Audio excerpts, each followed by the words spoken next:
Todo dia, toda vez.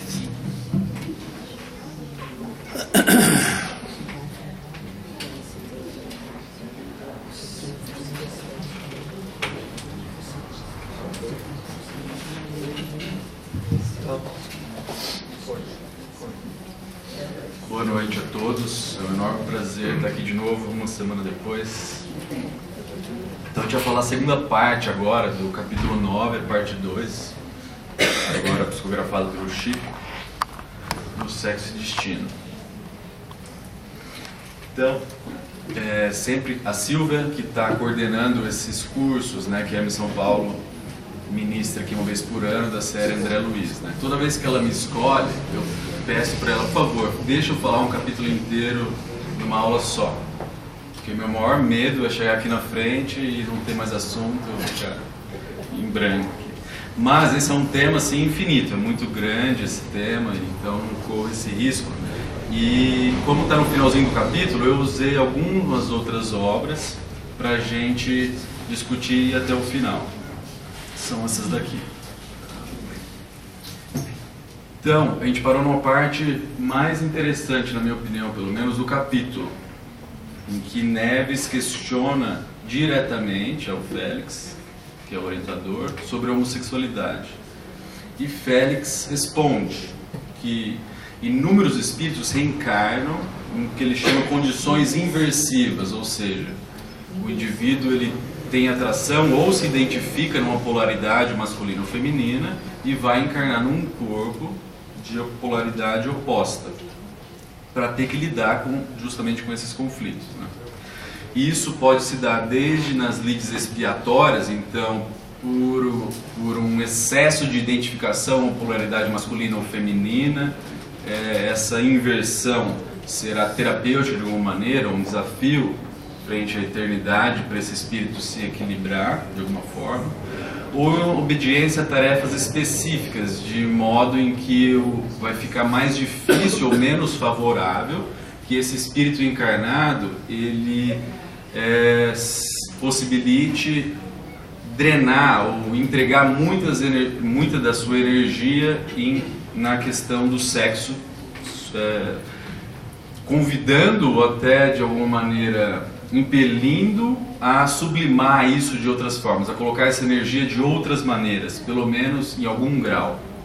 Isso já vai ser um retorno, algo que será benéfico na sua evolução. Então, homens ou mulheres podem nascer homossexuais ou intersexo. Intersexos são dentro do hermafroditismo verdadeiro, que é quando há tanto tecido testicular quanto ovariano na mesma gônada do indivíduo. Há os dois, isso existe e não é tão raro assim. Ou pseudo-hermafroditismo, então há características ambíguas sexuais, isso pode ter desde alguma malformação genética da adrenal, por exemplo, que também é capaz, são as glândulas que ficam acima dos rins, de secretar alguns hormônios sexuais, virilizando principalmente as mulheres. Ou um atraso na questão de desenvolvimento testicular, levando a uma certa feminização dos meninos. Então há inúmeros estados morfológicos intersexo. E da mesma forma que os espíritos podem encarnar dessa maneira, eles podem encarnar num veículo físico mutilado ou inimido de qualquer outra forma, de qualquer outra esfera, por exemplo, dentro da inteligência, ou com um membro afetado que não se desenvolveu, ou algum órgão digestório, pulmonar, em qualquer sistema do indivíduo. E todas essas variações da normalidade, ou do que é mais comum, pelo menos, tende a levar o indivíduo a melhorar, a se aperfeiçoar-se, mas nunca com o objetivo destinado ao mal. Destinado ao mal é você fazer algo que o outro não gostaria que ele fizesse. E o que nos obriga a reconhecer que em todos os casos de delitos, ou seja, em excessos ou quando a pessoa utiliza da sexualidade em detrimento do outro, utilizando o outro apenas como uma coisa em prol do seu próprio prazer, em ser egoístico, né? em qualquer dessas posições, desses delitos, desses excessos, ocorrem por nossa própria conta, nossa própria responsabilidade. E aqui algo muito interessante, né? Félix fala diretamente, bem claro, que nos foros da justiça divina, em todos os distritos da espiritualidade superior, as personalidades humanas taxadas por anormais, esse livro é de 63, né? Então eu traduzi aqui de uma maneira melhor para os nossos dias como minorias sexuais, que está fora dos 80% mais comum, que é um indivíduo cis e heterossexual. O que é cis? É um indivíduo que nasceu com características morfológicas, anatômicas de um sexo, por exemplo, masculino.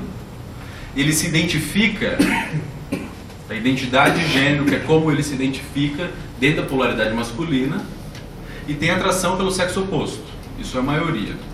Mas isso pode ser, o indivíduo nasceu no sexo masculino morfológico, ele se identifica com essa polaridade, ele se vê como homem, mas ele tem atração pelo mesmo sexo, que seria um indivíduo homossexual, gay. Ou ele pode ter características morfológicas de um sexo, por exemplo, masculino, mas se identificar como um indivíduo dentro da polaridade feminina, então seria um indivíduo trans. E ele pode ter atração pelo mesmo sexo morfológico dele ou por outros. Então essas são as variações mais comuns, que vão além dos 80% cis heterossexuais, em média, aproximadamente. E essas minorias sexuais são consideradas tão carentes de proteção quanto as outras que desfrutam os privilégios, as regalias da normalidade, de estar numa zona de conforto, que é estar numa maioria. E vai além, né? Nesse slide anterior, o que ele quer dizer? Que não existe preconceito dentro da espiritualidade maior. Isso é coisa de nós, aqui da crosta, ainda em atavismos primitivos, lutando contra a nossa animalidade. E as faltas cometidas, tanto pelas pessoas consideradas dentro da maioria, quanto aquelas de sexualidade diferente da maioria, são examinadas no mesmo critério. E agora algo que faz muito sentido na minha opinião, e está nas palavras de Félix, que André Luiz coloca, que as pessoas tidas por normais dentro dessa maioria sexual, hétero, cis, em muitos casos, os desatinos dessas pessoas são considerados agravados por serem menos justificáveis, porque eles estão dentro dessa primazia dos privilégios da maioria. Então, se a gente está dentro de um preconceito muito grande, que tudo tem que ser escondido, tem que lutar contra os meus próprios impulsos, com até risco de ser expulso de casa, sofrer bullying, não conseguir um emprego. Então tudo isso é muito é um campo fértil para que eu desloque dentro da sexualidade algum sentido. Então a maioria dos adolescentes, quando tem uma desilusão amorosa, vão para a balada e vão ficar com outro, para ver se naquele desatino, dentro da maturidade que ainda está em exercício, tentar substituir aquele buraco. Em não lidar com o luto, tentar lidar com o outro. Então, dentro da sexualidade, é muito comum esse deslocamento de frustrações para ter no prazer imediato, como se fosse uma droga. A gente tentar compensar dentro de um prazer de fácil acesso, com esses aplicativos, fica cada vez mais banalizado e é um convite para fazer essa substituição primitiva e que não resolve nada, só agravam as situações. Então, segundo Félix ainda, né, os homens, nós aqui encarnados, a gente não consegue ainda, de chofre, de repente, de um dia para o outro, transformar as leis morais que nos regem, ou seja, em 63 falar numa aprovação generalizada de casamento do mesmo sexo seria um absurdo, né? Hoje em dia a gente está muito mais evoluído, né, nessa questão, graças a Deus. E ele diz que isso acontece, que não dá para fazer isso de repente, porque os espíritos ainda animalizados, ignorantes, que são a maioria em todas as nações, e ainda é claro, é muito fácil a gente ver que ainda essa realidade se mantém, eles estão invariavelmente decididos a usurpar o que eles consideram liberalidades prematuras, para converter os valores sublimes do amor em criminalidade e devassidão. O que pode haver de errado ou duas pessoas do mesmo sexo quererem casar, constituir família, viver no mesmo lar e ter os mesmos direitos e deveres que pessoas de sexos diferentes constituindo um casamento? E ainda adotar uma criança, fazer o bem, colocar esse amor em movimento? Quem sou eu ou qualquer outra pessoa para falar não pode? Você não pode fazer isso. Então são pessoas ainda muito animalizadas, que se acham donos da verdade e querem impor aos outros o que é anormal ou anormal. Sendo que a gente vai reconhecer as árvores pelos frutos. Qual o problema de duas pessoas quererem conviver em harmonia sem sofrerem limitações que os outros não sofrem? Então, no mundo por vindouro, Félix continua, os irmãos reencarnados, com a sexualidade diferente da maioria, serão tratados em pé de igualdade, nada mais cristão do que isso, no mesmo nível de dignidade humana. E serão reparadas as injustiças assacadas há séculos contra aqueles que renascem, sofrendo essas particularidades anômalas, diferentes da maioria. A gente está no caminho disso, mas muito devagar ainda. E continuando, André coloca que o instituto que eles estão sustenta zonas residenciais além de todos os edifícios reservados para administração, para o ensino, para a subsistência e para a hospitalização transitória daqueles em desequilíbrio mais intenso. E aí se acomodam famílias inteiras, casais, e ele descreve como espíritos em conjunções afetivas. E se ele botou casais e espíritos em conjunções afetivas, são aqueles que variam da normalidade aqui. E nisso eu lembrei do caso do Tobias, de Nosso Lar, né? Em que ele havia desposado a primeira esposa, tido filhos com ela, e pelo desencarne prematuro dela, e com, se não me engano, 2 filhos pequenos, um pelo menos era muito novo ainda, ele acabou, por força da necessidade, a irmã da esposa falecida acabou ajudando em casa, e ele acabou contraindo segundas núpcias com ela. E a primeira esposa desencarnada, num afã de meu território, meu marido, meus filhos, está roubando a minha família de mim, entrou num processo obsessivo, como obsessora da irmã, mas através da avó, ela conseguiu aos poucos cair em si e ir perdoando e assimilando de uma outra forma, além de um ciúme possessivo, aquela situação. E os 3 residiam na mesma casa, em Nosso Lar, mas em regime de paz e comunhão espiritual, mas já em preparação de que essa segunda esposa, irmã da primeira, já estava em vias de se programar para uma nova reencarnação em que ela iria se afinizar com o outro espírito.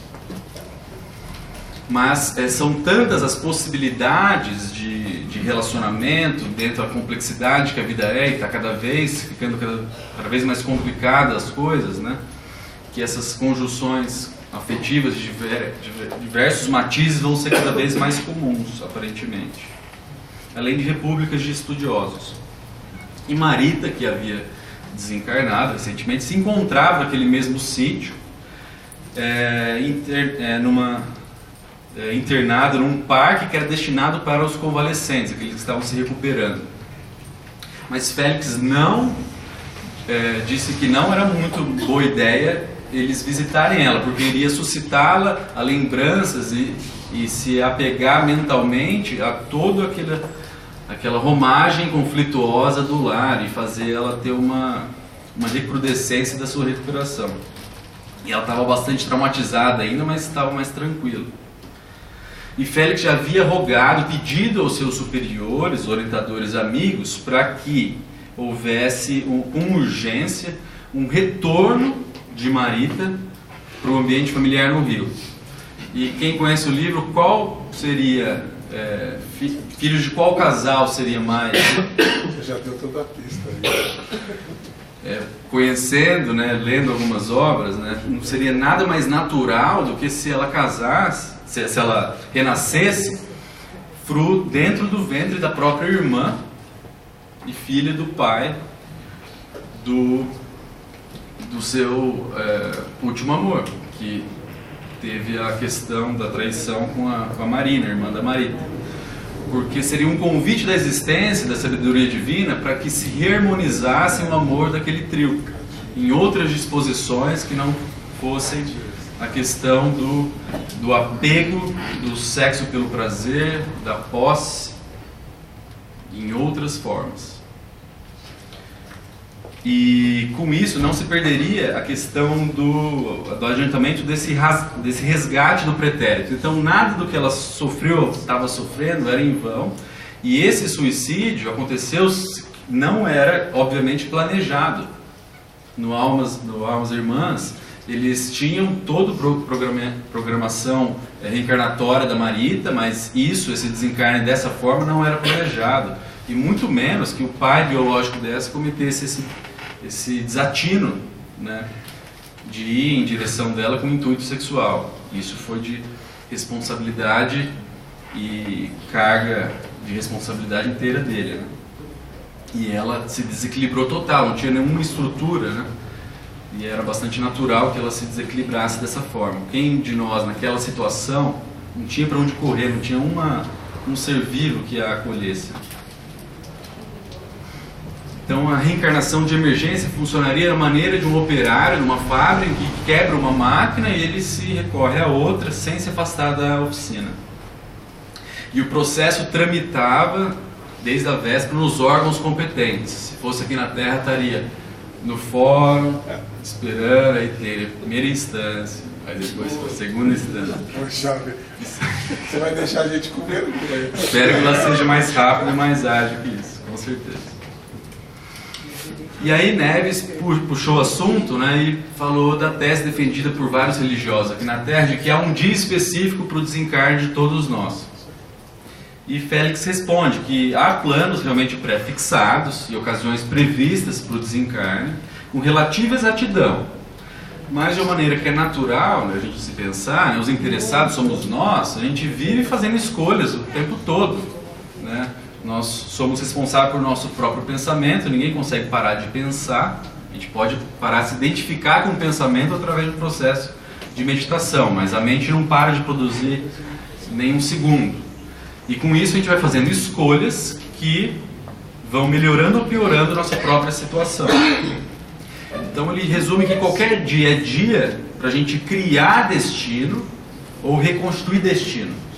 De vez que todos nós somos responsáveis pelas nossas escolhas e pelos nossos pensamentos, que se traduzem em atitudes, atos e por aí vai. Ué?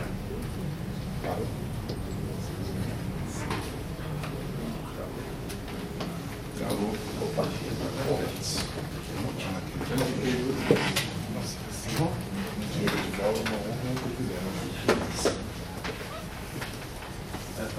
Tá pensando.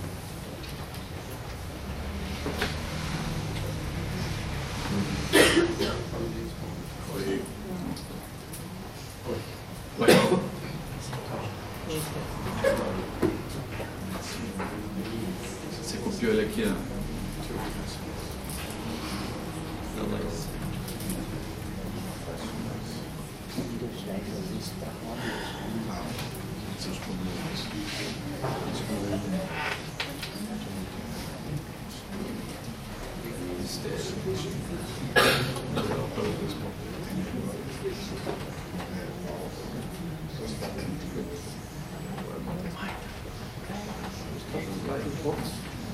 Estava no 2.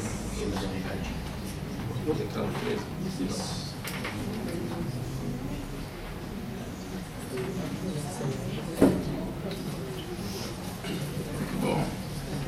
E aí eles entraram no quarto da Dona Beatriz, que também tinha acabado de desencarnar, vítima de um câncer de longa duração. E ela falava com todos na sala como se estivesse entre desconhecidos, sem nem se atentar que Félix estava acompanhando ela o tempo todo. E todos se empenhavam, principalmente Félix, de distraí-la, desentranhando-la, o pensamento fincado no lar, para ajudá-la nesse processo de recuperação no plano espiritual. Então, isso todos nós vamos passar no momento do nosso desencarne. Vai ser necessário que a gente vincule e coloque a mente no ambiente novo, e retornando ao velho em momento oportuno depois do equilíbrio. Só que aquele coração generoso de mulher, ela enfatizava que até aquele momento ela não tinha tido nenhuma notícia da mãezinha dela, que era a Dona Enedina, que no primeiro capítulo Neves conta para André Luiz que ele acabou desencarnando 40 anos antes, deixando a Enedina, que é a mãe da Beatriz, em muita mocidade. Ela acabou desposando segundo as núpcias com um homem muito ambicioso, e ela acabou se permitindo entrar nos desvarios do sexo, dos excessos do materialismo, e desencarnou em péssimas condições espirituais e ainda estava em regiões umbralinas. Mas contar isso para a Dona Beatriz nesse momento de recuperação não seria nada inteligente, muito menos caridoso. E além disso, Dona Beatriz rogava ajuda para que retornasse ao lar na primeira oportunidade. Imagina se ela voltasse ao lar e visse o marido naquelas condições, dando em cima de mãe, de filha, o filho ainda apaixonado pela mesma mulher. Seria um caos, né? E Beatriz fez essas solicitações, mas não de uma maneira como uma criança birrenta, eu quero, eu quero, eu quero. Ela tinha os olhos marejados de pranto, pedindo desculpas pelo apego à retaguarda. Acentuou com humildade e grandeza de alma ainda, que acreditava ter sido imensamente feliz quando estava no corpo físico, porque conviveu ao lado de um esposo que, segundo ela, um dos companheiros mais leais e pai dos melhores filhos. Interessante que Neves confortou-a, levando ela a ter otimismo e esperança, e André ficou refletindo nas transformações do amigo que havia perdido o equilíbrio frente ao genro, naquelas situações, quando via tudo acontecendo, e que Neves aprendera a colocar o amor acima das próprias mágoas recalcadas e endereçar afetuoso sorriso para essa filha confiante, adiando a verdade para momento oportuno. Então, agora indo para o Livro dos Espíritos, para a gente trazer um pouco de base nessa questão, a pergunta 201 diz: em nova existência, pode o espírito que animou o corpo de um homem animar de uma mulher e vice-versa? É uma questão clássica, mas isso tem profundas implicações da gente pensar que dentre séculos e séculos a fio, a gente está o tempo todo alternando entre as polaridades, nós mesmos. E a resposta é certo, de certo. São os mesmos espíritos que animam os homens e as mulheres. E o comentário de Kardec da questão 202 é que os espíritos que encarnam como homens ou como mulheres, porque eles não têm um sexo definido, visto que lhes cumpre progredir em tudo, em cada sexo, com cada posição sexual. Lhes proporciona provações e deveres especiais, e com isso ganham experiência. E dentro dessas experiências, muito naturalmente, como todos nós nos identificamos demais com uma coisa, sofremos por apego, isso tem infinitas áreas de transição e de complicações que nós podemos entrar. Nós todos podemos e já entramos. Aquele que só como homem encarnasse, só saberia o que sabem os próprios homens. Então, dentro de Evolução em Dois Mundos, e nesse raciocínio que a gente traz do Livro dos Espíritos, é interessante que o princípio inteligente se demorou por milênios, por eras, dentro do hermafroditismo e da unissexualidade. Então, todas as plantas que têm flor, que são chamadas as fanerógamas, estou retirando o mesencéfalo aqui do ensino médio, elas são hermafroditas. Então, dentro de uma flor como essa, por exemplo, a estrutura central é a estrutura feminina, que é o gineceu. Dentro dela tem o ovário e os óvulos. E as duas estruturas laterais que produzem os pólens são o falo, o objeto masculino, o instrumento masculino da planta, que é o gineceu. E o pólen seria o equivalente ao espermatozoide, que é carreado normalmente pelas abelhas e que os inseticidas mundo afora estão acabando com elas e prejudicando essa questão. Porque é muito mais interessante do ponto de vista evolutivo que o pólen de uma outra flor vá para essa. Em último caso, da mesma flor, porque aí não tem troca energética, muito menos genética, para a evolução. A questão do sexo é essa troca de um para o outro. Então, até algumas plantas elas se protegem contra a própria autofecundação, porque fica um pouco mais baixo o gineceu para o pólen não cair direto lá, para ela não se autofecundar em excesso. E dentro dos vertebrados, isso também acontece. Eu trouxe dois casos interessantes também do Evolução em Dois Mundos. Um é do sapo macho, que ele carrega, além do testículo, um corpo chamado de bider, que nada mais é do que um ovário elementar aderido. Se você tirar só o testículo e deixar o corpo de bider, ele vai, por estímulo da hipófise do sapo, funcionar como um ovário. E o comportamento dele dentro lá da lagoa, como é que o sapo faz? Não sei fazer o som. Alguma coisa assim. Quá, quá, quá.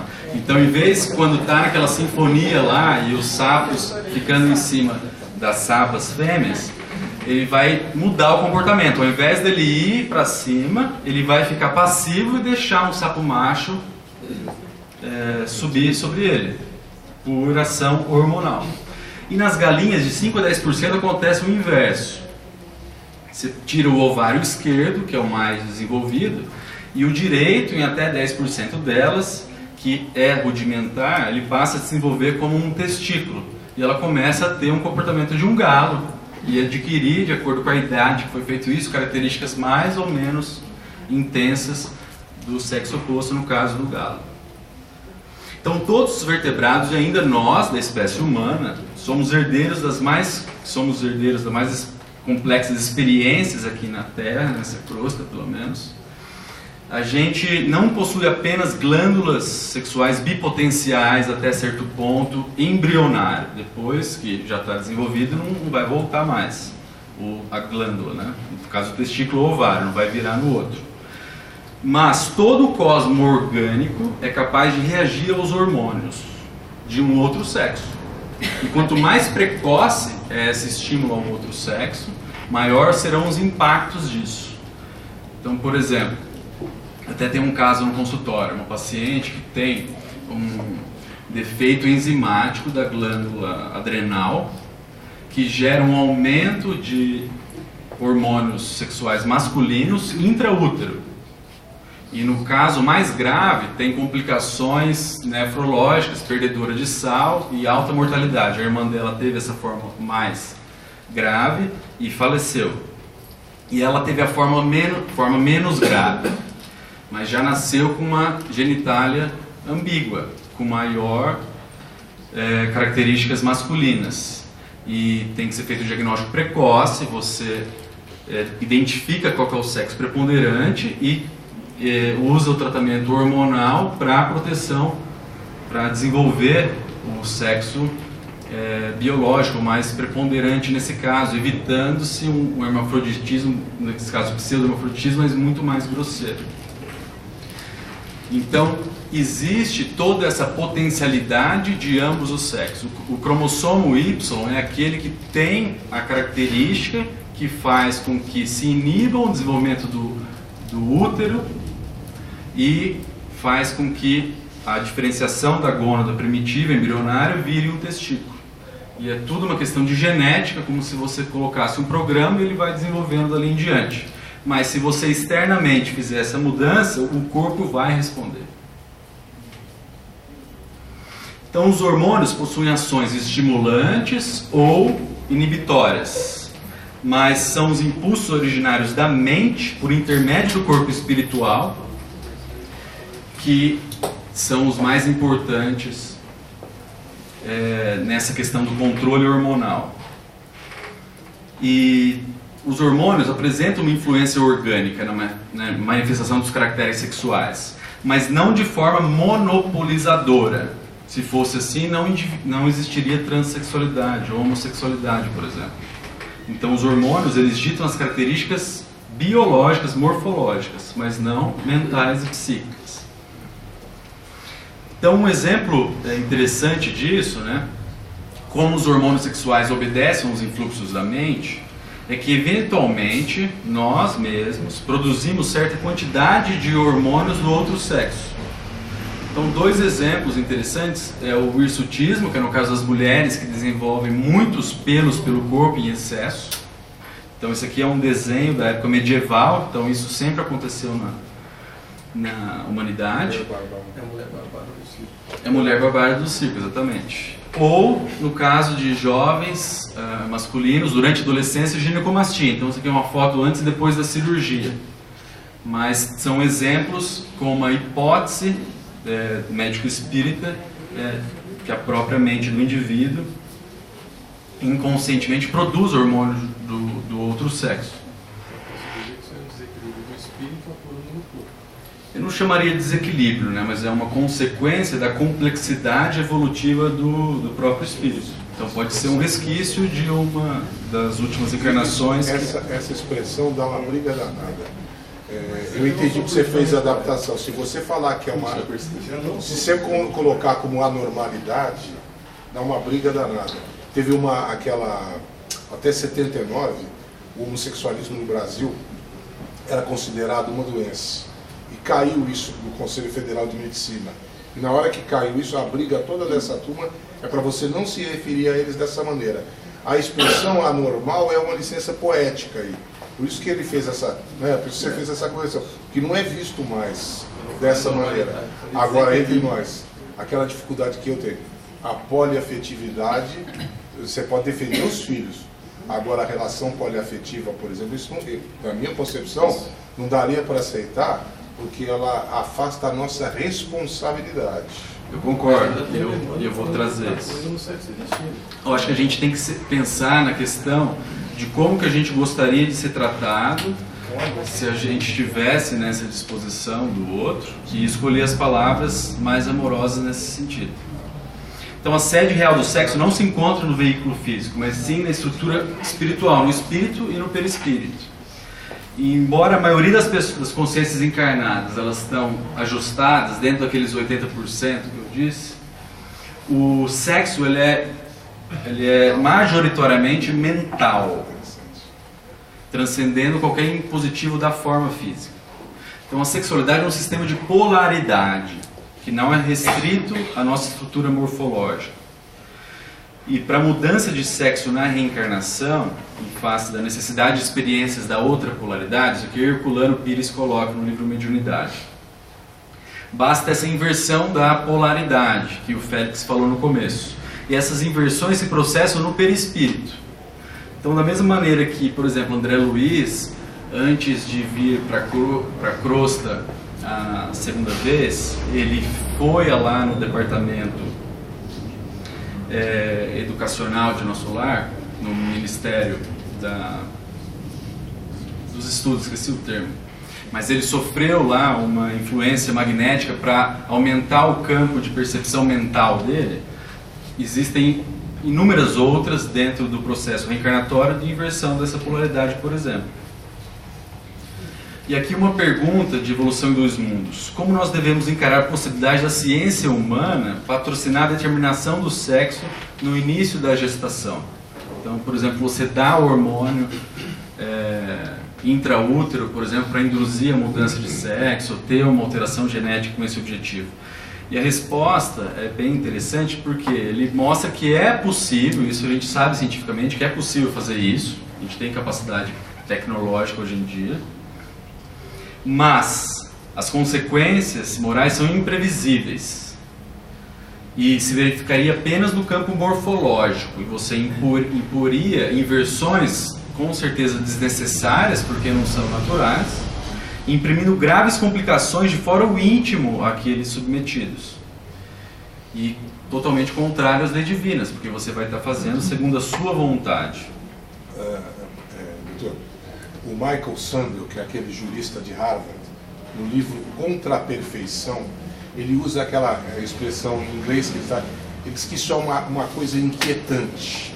Porque nós estamos querendo, nós estamos brincando de Deus, ele coloca assim, e querendo que os nossos filhos saiam à nossa imagem e semelhança ou à nossa vontade.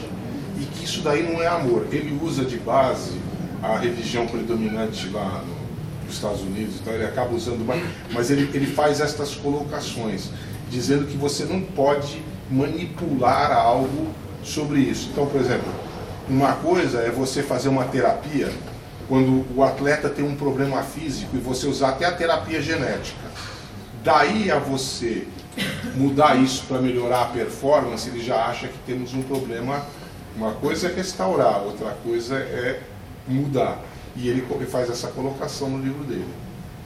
Graças a Deus existem os comitês de ética para nos proteger de pra nós evitar, mesmos. E agora dentro do assunto que você comentou mesmo, poligamia versus monogamia, né? Então dentro do Evolução em Dois Mundos, André Luiz coloca: o instinto sexual, ao desvairar-se na poligamia, irá endividar o espírito na matemática do destino em largos roteiros de aprendizagem. E o instinto sexual, na nossa faixa evolutiva, ele não pode encontrar uma alegria completa sem ser com outro ser que demonstre plena afinidade. Mas dentro da nossa realidade a gente pode colocar alegria relativa dentro de um ser que dispõe uma relativa afinidade. Que a gente sabe que nenhum casal é perfeito. Porquanto a liberação da energia que lhe é peculiar ao governo emotivo exige compensação equivalente na escala de vibração magnética. Então a gente está sempre produzindo uma carga de vibração magnética em um determinado polo. E isso pode ser condizente com o nosso sexo morfológico ou não. Isso é mental, como a gente havia dito.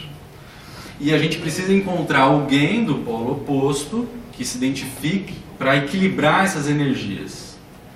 E isso, quando em prol de sentimentos, de construções, em benefício de ambos, de terceiros, é o que é saudável.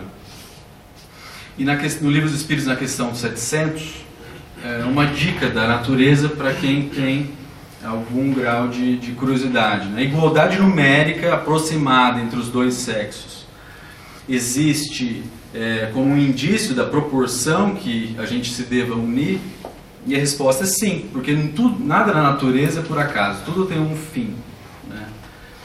E na 701 é mais direto ainda: qual dos dois, a poligamia ou a monogamia, é mais conforme a lei da natureza? E a resposta: a poligamia é uma lei humana cuja abolição foi um processo de progresso social. E o casamento, segundo as vistas de Deus, tem que se fundar na afeição dos seres que se unem. Na poligamia não há, pelo menos não há um ambiente propício para uma afeição real. É tudo propício para a questão da sensualidade, do prazer.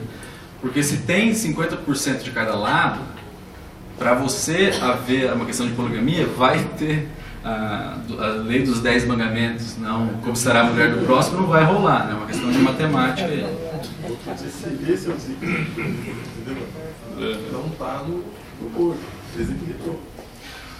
E o relacionamento como alimento espiritual, né? Para os espíritos que não medem esforços para satisfazerem a si mesmos, desregrando-se no narcisismo, pensando só no próprio umbigo, e valendo-se dos outros para hipertrofiar a sua capacidade de gerar prazer para si mesmo, toda vez que lese alguém nesse processo, fatalmente estará levando nova conta resgatável ao tempo certo. Então, como brinquei com os amigos meus, né? A vida é o bumerangue com delay, com atraso. Tudo que vai, volta, com certeza. Quem sacou isso vai sofrer menos. E isso acontece porque o instinto sexual não tem apenas a função de reprodução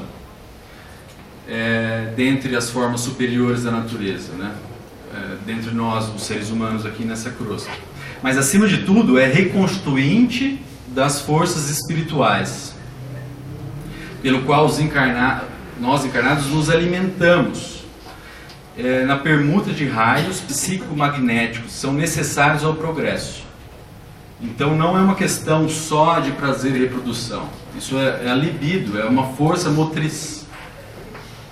Então, Karl Schutter define de uma maneira muito simples e didática, né, que praticar o ato sexual apenas por instinto, apenas buscando uma sensação de prazer e sem nenhum sentimento envolvido, isso é animalizar. É isso que a gente está dando um passo para trás e nos aproximando dos primatas. E Miramês, nesse livro que é muito bacana, Horizontes da Mente, ele, de uma maneira mais poética, ele diz que o sexo é um santuário de vidas do reino animal, é um laboratório divino, pelo qual duas almas se unem, descobrindo o lar, reencontrando antigos companheiros de lutas evolutivas. E ele também é um canal do amor. E o complexo humano, essa analogia é bem interessante, sendo um carro, o sexo é um motor. Mas nenhum motor ele funciona sem combustível. E o combustível é a mente. E Emmanuel, no Vida e Sexo, que é um livro curtinho, bem interessante também, ele diz que a energia sexual é um recurso da lei de atração na perpetuidade do universo, inerente à própria vida, à própria existência, gerando cargas magnéticas em todos os seres. Como eu falava, a gente está produzindo cargas de uma determinada polaridade e vai ter um impulso, uma necessidade de você descarregar isso de alguma forma. Como descarregar isso é de nossa responsabilidade, mas é necessário descarregar de alguma forma, caso contrário há adoecimento. No Livro dos Espíritos se fala de uma castidade e se fala de todos os potenciais negativos disso quando não é um ser muito sublimado, como Chico Xavier, por exemplo, que consegue fazer isso. Então a gente está produzindo essas cargas magnéticas à face das potencialidades criativas que ela se reveste. Então a gente pode colocar isso no trabalho, nas artes, em amizades, a gente pode tentar sublimar isso de inúmeras formas. Alguns espíritos mais evoluídos conseguem totalmente. Eu, pelo menos, não estou nem perto disso, sinceramente. Obsessão e sexualidade agora. Quando desencarnado, o espírito ainda prisioneiro dessas necessidades primitivas, ele move-se pelo desejo sexual. E depois do desencarne, isso tende a ser até maior, podendo chegar ao mais grosseiro e desenfreado vampirismo, que é se aliar aos encarnados, alimentando essas paixões mais primitivas em quase uma infinita escala de adoecimento. E a pineal, nesse caso? A pineal é de extrema importância porque ela está estritamente envolvida com a mente, que é o combustível do sexo, que é onde está a sede do sexo. Então é a glândula da vida mental, André Luiz e Missionários da Luz, na verdade é Alexandre que é o orientador. Ela acorda no organismo do homem, na puberdade, as forças criadoras. As forças criadoras, na puberdade, está relacionado com o desenvolvimento sexual. Então ela funciona como o mais avançado laboratório de elementos psíquicos da criatura terrestre. Preside os fenômenos nervosos da emotividade. Então as glândulas genitais, elas são controladas pela pineal. E isso, quando o Missionários foi escrito, né, lá na década de 40, o estado da arte científico, né, dizia que ela era um resquício filogenético, igual o Cox, por exemplo, sem nenhuma função. Era uma calcificação que não tinha utilidade nenhuma. Isso se encontrava nos livros de medicina.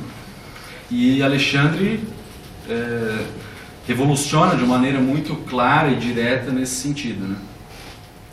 Então, dizendo que o testículo e os ovários segregam os hormônios do sexo, já a pineal segrega hormônios psíquicos ou unidades de força. E os cromossomos da bolsa seminal não lhe escapam à influenciação absoluta e determinada. Então, ligadamente, por princípios magnéticos que a gente também nem agora está próximo de alcançar, ela tem ascendência em todo o nosso sistema endócrino, comandando as forças subconscientes através da ação direta da vontade. e na qualidade controladora do mundo emotivo, sua posição na experiência sexual é básica e absoluta. Mais direto que isso, impossível.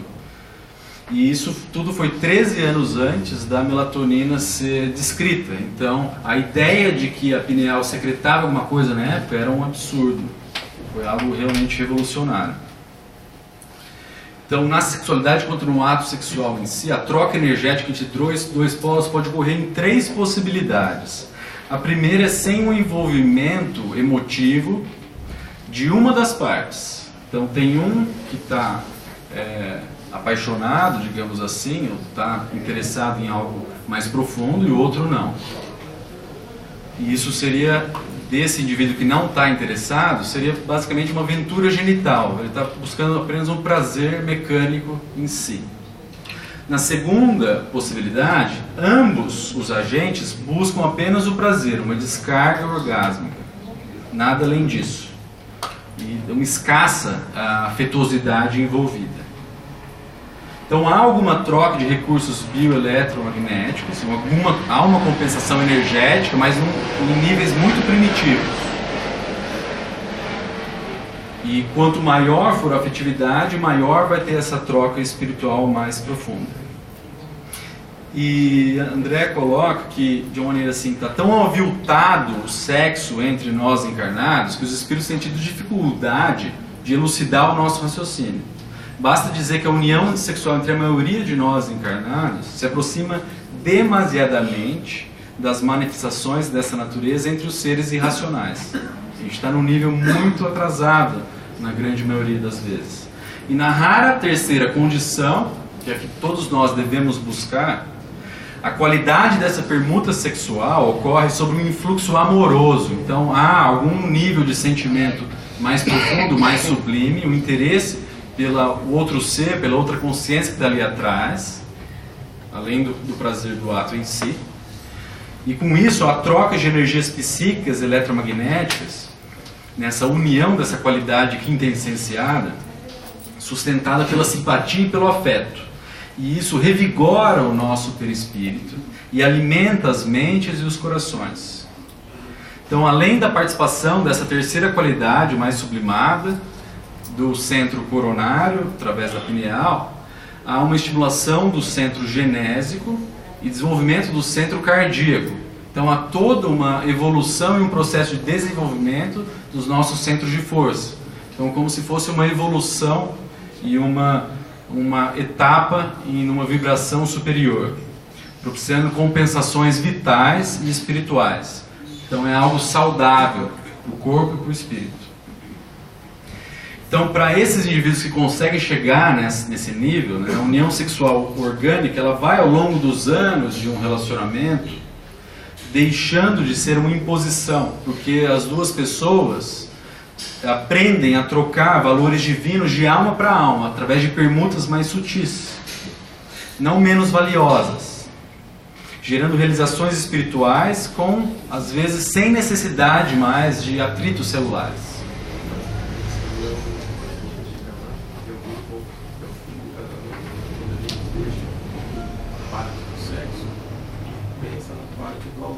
Este é o vinho bom que Jesus tinha falado na boda de Caná. Concordo. É o fim do casamento, a idade, né? Já Sim. nos anos mais adiante. Então isso pode acontecer por um gesto carinhoso, um olhar, pela simples compreensão, recebendo assim o magnetismo criador do coração amado, impregnando-se de força e estímulo para mais difíceis edificações. Agora, quanto que é difícil a gente superar as divergências, os atritos nesse sentido, mas esse é o caminho para isso que a gente deve focar. Então, o exercício da caridade aqui é em nível de Chico Xavier para cima, né? Indivíduo em programas de severas disciplinas sexuais para recanalizar suas forças genésicas para outras formas criadoras do bem, eles podem colher não apenas as vibrações de gratidão de todos aqueles beneficiados pelo seu trabalho, mas principalmente os contingentes energéticos que lhes são outorgados, permitidos por espíritos superiores, revitalizando-os de uma forma muito mais substancial, muito mais profunda e enriquecedora do que o próprio ato sexual. Então, indivíduos numa sintonia de amor e de caridade tão intensa, eles conseguem muito mais do que nós, meros mortais, conseguimos, mesmo realizando sexo com um parceiro amoroso. Então, a pineal, ela secreta os metoxindóis, são hormônios produzidos por ela, que orquestram as nossas gônadas através da hipófise. E a melatonina está relacionada, isso já é conhecido pela ciência, por exemplo, a menorreia de atletas e a anovulação em mulheres mesmo não atletas. Então, e no homem, ela funciona para o desenvolvimento do testículo e início da puberdade, ela que dá o gatilho para isso. Existem estudos que mostram que campos eletromagnéticos conseguem de 0,5 até 60, numa intensidade de 0,5 e 60 Hz de frequência, suprimir a secreção de melatonina em pineais de alguns vertebrados. Então há uma relação entre campo eletromagnético e a produção da pineal. Então a ideia é, a mente através do centro coronário, ela trabalha, induz de alguma maneira a pineal, que está intimamente relacionado ao hipotálamo, que secreta o hormônio liberador de gonadotrofina, que atua na hipófise, a qual controla o LH-FSH, que vai na gônada, seja no ovário ou no testículo, para produzir, respectivamente, o estrógeno, a progesterona ou a testosterona. Então é toda uma cadeia que começa desde a mente. E algo que André Luiz coloca é bem interessante, a desdiferenciação do sexo. Então a gente ouve que os anjos não têm sexo, né? E ele coloca, de fato, que isso, dentre aos milênios do porvir, sabe-se lá quando, mas com certeza vai demorar muito, a perda dos caracteres sexuais, estamos informados que ocorrerá espontaneamente nas almas humanas, que tiverem assimilado a todas as experiências necessárias à própria sublimação, né? Após milênios de burlamento, conseguem essa situação angélica, porque esses espíritos evoluídos vão deter todas as experiências, potencialidades dos dois polos, masculinos e femininos. Então, para finalizar, cada criatura traz em si mesmo, isso é um slide da doutora Marlene, devidamente estratificada, a herança de um incontável número de experiências sexuais vividas, no